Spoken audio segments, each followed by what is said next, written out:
Sometimes we tell ourselves that being alone shouldn't hurt, that it's just silence, just stillness, just a lack of noise. But we know that isn't true. We feel it in the small, private corners of our minds where doubts gather like dust.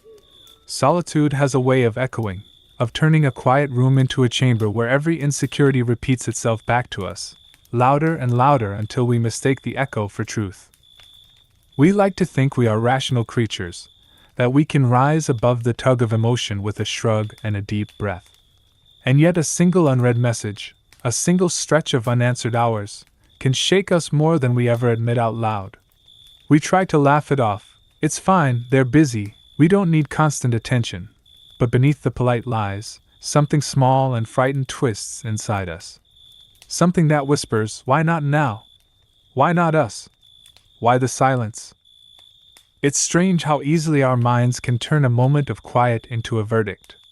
How quickly we assume distance means disinterest, or that affection evaporates the moment someone looks away. We've all felt that sudden sinking, that weight in the chest when the expected reply doesn't come. We tell ourselves not to care, but a part of us, an old, unguarded part, cannot help reaching out, wanting reassurance, wanting to know we matter. We forget that we are human, and that humans bruise in places no one sees. Our ancestors had no choice but to accept silence. Letters took months to arrive, if they arrived at all. Their loneliness came from oceans, mountain passes, winter storms. Ours comes from pixels and timing, smaller, pettier things, and yet somehow sharper. Because the possibility of connection is always right there. Because being reachable makes it hurt more when someone doesn't reach back. But maybe we should be kinder to ourselves.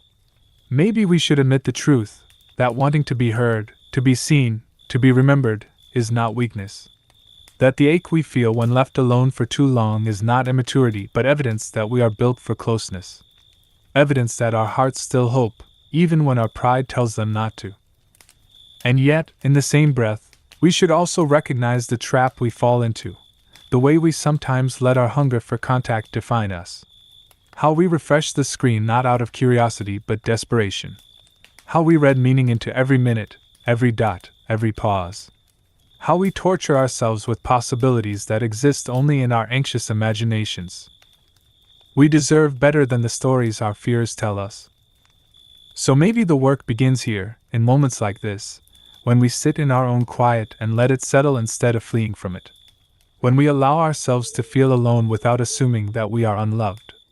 When we hold the silence gently, the way one might hold a small, restless animal, without squeezing nor scolding it. Because being alone is not a sentence. It is a space, a wide one, sometimes aching, sometimes peaceful, where we can learn to breathe again. And if we can sit with that space, if we can let it soften instead of sharpen us, then maybe we can face the world without flinching at every unanswered message. Maybe then we will remember that worth is not measured by how quickly anyone responds. That affection does not vanish in the gaps. And that even in solitude, we are still whole, still present, still ourselves. Maybe one day, we will learn to be alone without feeling afraid of what that says about us. Maybe one day, we will carry that quiet not as a burden, but as proof that we have finally learned how to be with ourselves.